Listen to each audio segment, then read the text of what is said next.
Junho é o mês dedicado à conscientização sobre a importância da doação de sangue.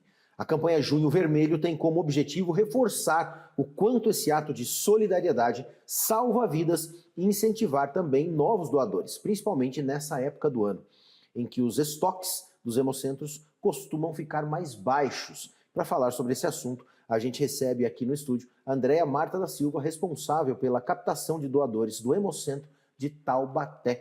Andréa, queria te agradecer para a gente falar sobre um assunto que é extremamente importante e principalmente nessa época do ano. Tudo bem? Boa tarde. Boa tarde, eu que agradeço mais uma vez pelo convite, né, e colocar o assunto em pauta também, muito importante. A informação, eu sempre falo que é o primeiro passo para a doação, né? Depois que quando o doador vai até o Hemocentro, ele já foi mobilizado de alguma forma, então ele recebeu uma informação sobre a doação e foi o que levou ele a comparecer ao Hemocentro. Sim. André, por que nessa época do ano os bancos eles ficam mais baixos, os doadores eles costumam ficar mais restritos? As temperaturas mais baixas, né, desde maio a julho é um período mais crítico. As pessoas ficam mais reclusas, deixam de fazer certas atividades, né, nos diazinhos mais frios. Realmente é mais difícil para a pessoa, né, sair de casa, fazer qualquer atividade, e a doação de sangue é uma delas, as pessoas deixam um pouquinho de lado. Além disso, as doenças típicas do inverno, né, as crises respiratórias, as alergias, as gripes, os resfriados, eles impedem que o doador doe por um determinado período. Ele fica impedido de doar até que ele se recupere e aguarde pelo menos mais uns 15 dias, né, após uma crise alérgica. Então, durante esse período, a gente perde esse doador durante um tempo. Chega a comprometer a capacidade do banco de sangue, essa queda abrupta que tem? Em alguns momentos a gente tem que racionar, né? A gente já utiliza o sangue de uma forma muito racional, evitando qualquer desperdício, mas nós monitoramos os nossos estoques diariamente. E para que não falte, quando está chegando num nível mais crítico, mais baixo, é aí que a gente faz o apelo para toda a população, aciona nossas redes de contato, a gente liga para os doadores, manda mensagem, publica nas nossas redes sociais, né, os pedidos para doação, e a imprensa também, né, nos ajuda muito na divulgação, a gente faz o apelo, a gente manda release para a imprensa para chamar os doadores. Parece uma informação já velha no seguinte sentido, né, batida, porque todas as vezes a gente precisa falar disso. Quem é que pode doar? Mas existe um grande número de pessoas que ainda têm dúvidas. Quem pode doar e quais são as condições para a pessoa poder doar? Eu queria que você falasse um pouquinho sobre isso. Podem doar pessoas de 16 até 69 anos. Menores devem, no Hemocentro de Taubaté, a gente exige que vá acompanhado do pai, da mãe ou do tutor desse menor. Dos 16 até os 18, ele tem que ir acompanhado em todas as doações. A primeira doação deve ser até os 60 anos. Quem já é doador pode continuar doando até os 69.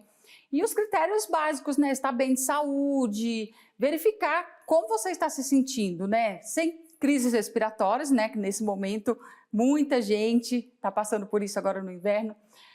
Sintomas gastrointestinais, informar se está fazendo uso de medicamentos, se não tem nenhuma inflamação, nenhuma infecção, nenhuma alergia, até mesmo na pele, né? Cutânea. Comparecer ao Hemocentro com documento oficial com foto, pode-se fazer o agendamento também. E no hemonúcleo, o doador vai começar o processo com um cadastro, depois vai ser avaliado o estado clínico dele, né, aferido pressão, peso, temperatura.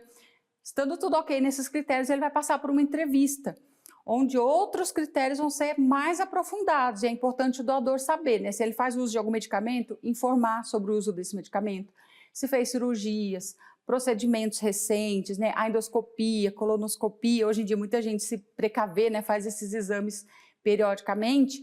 Eles requerem um intervalo de pelo menos 6 meses após o exame. Tatuagem, se fez recentemente, tem que aguardar de 6 meses a 1 ano. E tudo isso vai se aprofundar numa entrevista clínica. Doador estando apto, ele já segue para a sala de doação. Legal. Tem que ter um período de jejum também, né? Que o paciente tem que estar ou não? Tem que ter uma alimentação regrada no dia. Não pode, inclusive, estar em jejum, né, para fazer a doação. Não pode? Muita gente confunde às vezes com o exame de sangue, né, que é necessário jejum. Uhum. Para a doação, a gente sugere uma alimentação leve, um café, um suco, uma fruta, uma bolacha ou biscoito, né?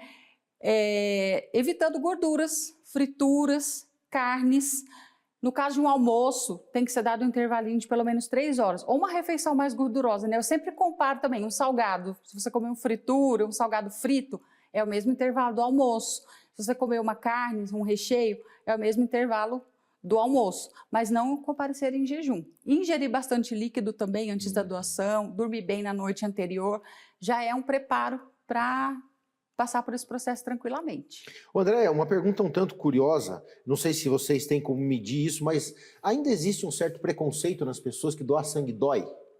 Sim, o que a gente mais ouve, né, o maior receio dos doadores é o medo da agulha, da picadinha. Mas é tranquilo, né? A doação em si, com a agulha no braço, dura em cerca de 5 a 10 minutos. Então é muito rápido. A agulha é um pouco mais calibrosa do que uma agulha de um exame de sangue, por exemplo, mais comum, né? Porque vai sair uma quantidade razoável de sangue. Mas ela tem também até, a gente sempre fala, né, ela tem até um corte especial que não vai doer mais do que uma picadinha comum de um exame ou uma vacina. E enquanto o doador está doando ali, ele não vai sentir nada, como se estivesse tomando um soro. Eu faço sempre essa comparação. É super tranquilo. Uma bolsa de sangue, ela salva quantas vidas? Uma bolsa de sangue, né, depois da doação, o doador faz a doação de sangue total, ela é dividida, os componentes. A plaqueta, o plasma, a hemácia. Cada parte do sangue pode ir para um paciente diferente, dependendo da necessidade que ele tenha, né? A hemácia é muito utilizada nas cirurgias, nos traumas, quando há perda de sangue, nos tratamentos de anemia. Quando a gente tem surto de dengue, a plaqueta é muito utilizada no tratamento de dengue. O plasma e a plaqueta ajudam a hemácia a fazer o trabalho dela também. Às vezes o paciente pode precisar de 2 componentes. E vão se intercalando. O plasma é muito utilizado no tratamento de queimados, então uma bolsa pode ir até para 4 pessoas diferentes. Poxa vida. Claro que todo tipo de sangue ele é importante, ele vai salvar uma vida. Mas existe algum que é mais específico, que ele, teoricamente, ele poderia ser usado em mais situações do que algum outro? No Brasil, o O negativo, né? É das tipagens menos incidentes na população. E ele tem uma particularidade, né? Que o O negativo, quem tem o sangue O negativo, ele é generoso, ele doa para todos os outros tipos sanguíneos, ele é compatível com os outros tipos sanguíneos, mas só recebe O negativo. Então, numa emergência, em que às vezes não dê tempo de saber o tipo sanguíneo do paciente, ele vai receber O negativo. Então, ele é estratégico. E o menos incidente na população brasileira é o AB negativo, mas o AB negativo recebe todos os tipos sanguíneos, então não tem tanto problema. Mas para nós, todos os tipos sanguíneos são muito bem-vindos, até porque quando a gente está com uma baixa no estoque num determinado tipo sanguíneo, gera um efeito cascata, começa a cair também os níveis dos outros tipos sanguíneos. Então, para nós, independente do tipo sanguíneo, todos são bem-vindos. Aliás, o doador nem precisa saber o tipo sanguíneo dele antes de doar. Muita gente pergunta isso também. Uhum. Lá no Hemonúcleo, depois que você doar, 30 dias depois da doação, você tem acesso a uma carteirinha de doador que vai ter sua tipagem sanguínea. Se você não sabe, você vai ficar sabendo. André, quem está assistindo a gente agora e sentiu o desejo de doar, com quem que ele tem que falar, qual o telefone, onde é o Hemocentro ali em Taubaté, como é que é o caminho? Aqui da nossa região, né, o Hemocentro de Taubaté é referência para todo o Vale, Litoral, Serra da Mantiqueira, que nós atendemos 25 hospitais. E o doador, ele pode comparecer no nosso horário de atendimento, que é de segunda a sexta-feira, das 7 às 16 horas. Nós temos atendimentos especiais aos sábados, feriados, isso a gente sempre divulga nas nossas redes sociais. É um canal também que o doador pode acessar, seguir nossas redes sociais, né, no Facebook, no Instagram é Hemocentro Taubaté e no Instagram @Hemocentro Taubaté também. Pode mandar mensagem lá em box para tirar dúvidas também. Temos o nosso telefone, 3624-1273, para quem quiser tirar dúvida. E o doador que preferir pode fazer o agendamento da sua doação, né, planejar a sua doação, escolher o seu horário.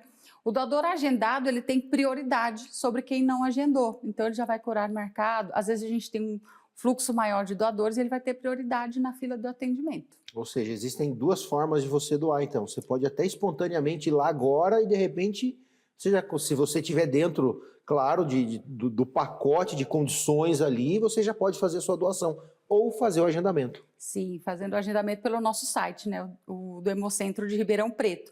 É o www.fmrp.usp.br. André, para a gente terminar, eu queria que você deixasse um recadinho para quem tem medo de doar sangue ou nunca doou. Para quem nunca doou sangue, a gente faz o convite para passar por essa experiência, né? Fazer a sua doação, comparecer ao Hemocentro. Normalmente, a pessoa que faz uma primeira doação, ela acaba adquirindo o hábito de doar. Dos mitos, né, que dizem também é que se você doou uma vez, você tem que doar novamente. Se você não teve uma boa experiência na primeira doação, você não é obrigado a voltar. Mas a gente faz o convite, né? E para quem já é doador, a gente lembra que homens podem doar até 4 vezes em 12 meses, mulheres 3 vezes em 12 meses, né? O intervalo para eles é de no mínimo 60 dias e para elas no mínimo 90 dias entre cada doação. Quem puder fazer a sua primeira doação e depois continuar doando com a sua frequência, a gente agradece também. Então tá joia. Lembrando que lá no nosso site e nas nossas mídias sociais também, você vai encontrar todos os contatos do Hemocentro ali de Taubaté para que você possa tirar sua dúvida e também possa fazer o agendamento da sua doação, tá bom?